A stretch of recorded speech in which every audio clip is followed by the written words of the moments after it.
What's going on, my St. Louis City fam? I'm your girl Kelly, and I'm here to give you the lowdown, the rundown on what happened in St. Louis City government this week, because my job is to attend the meeting, so you don't have to. And I'm going to get right to it by providing you with some highlights or lowlights, however you want to look at it, with what happened in St. Louis City government this week, and also, a little legislative corner slip into there. So I'm going to get right to it. So first thing with the highlights, we have Mayor Tashara Jones. She announced her proposed plan with regards to the spending of the first allocation of this ARPA coin, coin coming from the Fed, which is totaling roughly like $80 million.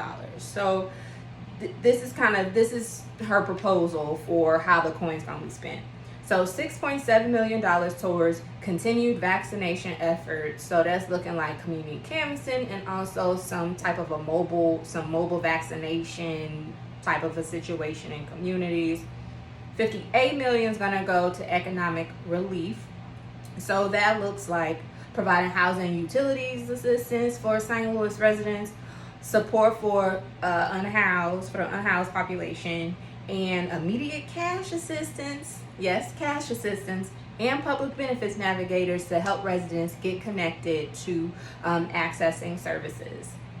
And then $11.5 million in public safety, and that looks like funding violence prevention programming, youth programming, and jobs to keep them kids engaged.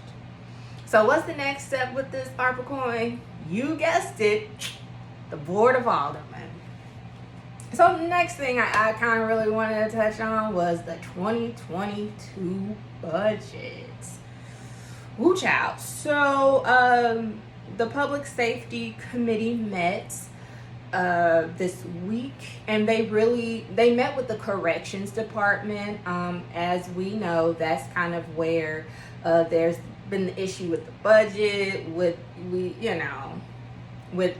because basically the issue is around a contract that will be lost because the federal detainees or what have you, they won't be housed at MSI, aka the Workhouse, because it's going to be closed at the end of the month.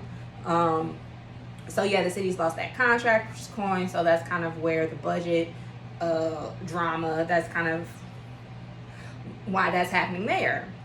So in the committee meeting, corrections folks were just speaking to, what this plan is going to look like with the Workhouse closing at the end of the month. So basically what we heard from the director is that essentially, yes, the Workhouse, it will be closed. However, there is, I guess, a contingency plan, or they thinking about this plan to use a pod or whatever in the Workhouse for detainee overflow.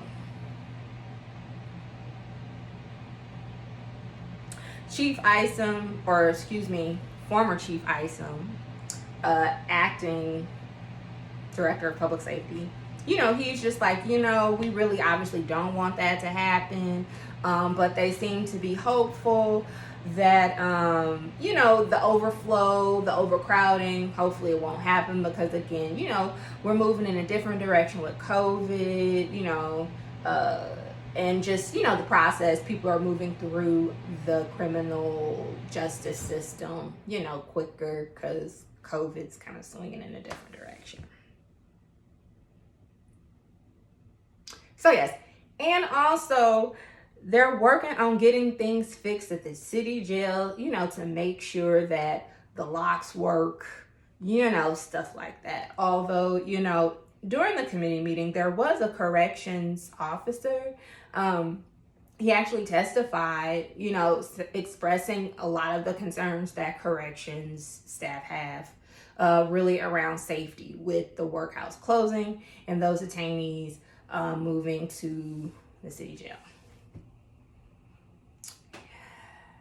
Yeah.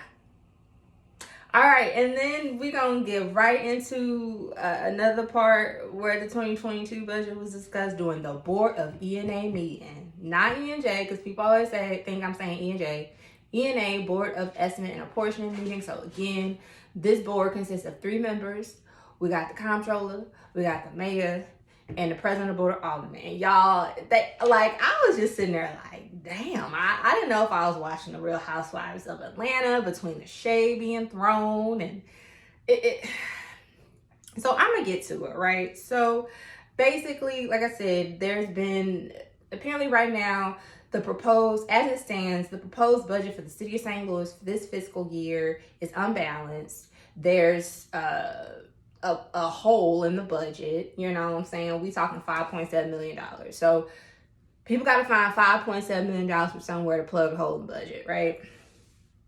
So, in speaking to Ways and Means Committee meeting, President Reed was like, look, y'all, we got to balance this budget, yada, yada, yada. So what we finna do, we finna send a letter to the mayor's office and tell her, look, sis, I'm gonna need y'all to look over this budget, you know, find this $5.7 million from cut somewhere and send it back to us so we can, you know, get it popping, get it passed, because we got to the end of the month, right? Okay, cool. Not. So, man, y'all, Comptroller Darlene Green, woo, she was not having it. She was not happy with that at all, because she was like, look, bro, like, the board of E&A passed this budget out, so you gonna send the letter to the mayor's office, even though the board of E&A passed it out. How you not gonna send it to the board of E&A for us to look over it? That's what you're supposed to do. So she was hotter than fish grease, and then they were going back and forth about that. You know, Lewis Reed, President Reed was just saying, look, my name is on the bill. My name is on the bill. And he was just like, I'm not passing no unbalanced budget. You know, he was hot and he was in his feelings because he was just like, man, and then, you know, y'all giving me this budget and my name's on the bill and it's a $5.7 million, you know, discrepancy, yada, yada, yada, and you didn't tell me and I could be mad about it and yada, yada, yada, and this is unprecedented. And then Mayor Jones, I mean, like, her face the whole time, sis was just, like, completely unbothered. And, like, she probably, like, she looked like she wanted to laugh. But anyways, I digress. So she was just like, look, first off, budgets are not static documents. You know, I've been around this block plenty of times to know that budgets, you know, things change in budgets because that's kind of what happens. And she's like, I got y'all's little letter. And we responded on Monday, which was the 14th.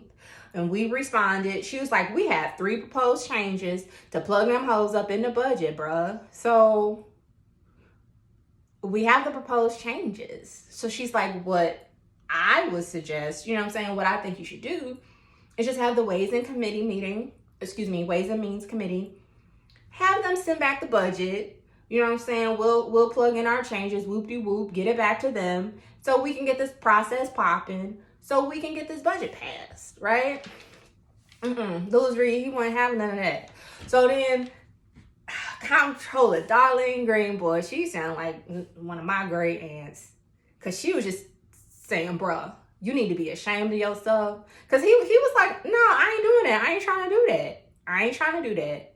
What we gonna do is we're gonna propose, you know, this supplemental bill, you know, to make changes to the budget because, you know, he doesn't trust that that's just the only discrepancy in the budget. So they need to go through it, which is gonna last, you know, it's gonna take longer than the less than 2 weeks we got left.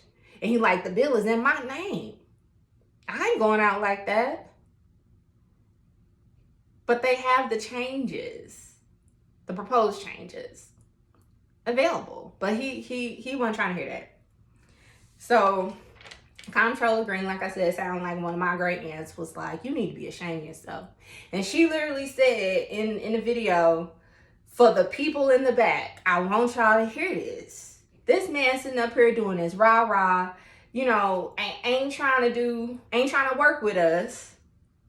This energy he got, he ain't had that energy for none other mayors that he's, you know what I'm saying, served under. Because he's been there for a minute, right? Through Slay and through Cruising. She's like, where's that energy, Lewis? Why is this energy here? But this energy wasn't here with Slay and Cruising.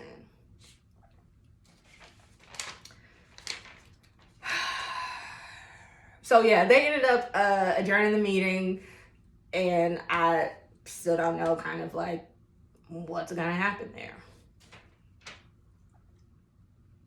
All right, now I'm gonna get to the legislative corner, my favorite part of the episode. So there are 3 pieces of legislation that were passed this week out of the Board of Aldermen. So the first one, Board Bill number 3, which was sponsored by Alderwoman Clark Hubbard and Ingracia. It will accept grant funding. We're talking about $1.2 million that will create the St. Louis Circuit Attorney Navigation, Diversion, and Opportunity Program, also known as the STL Can Do program, and it supports those post-arrest, that have an opioid addiction. So it's a diversion program. So the second piece of legislation passed, Board Bill number 4, also sponsored by Alderwoman Clark Hubbard and Ingracia. Will accept grant funding. We're talking about $359,000 that will support the Innovative Prosecution Solutions for Combating Violent Crime program. And this ensures that those that have experienced or witnessed some type of crime or violence are protected against threats and intimidation.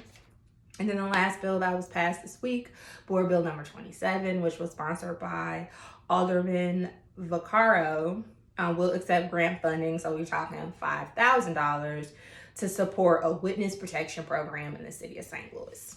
So that's all that I have for you this week. Please stay cool out there, stay safe, and you'll see me soon. Peace.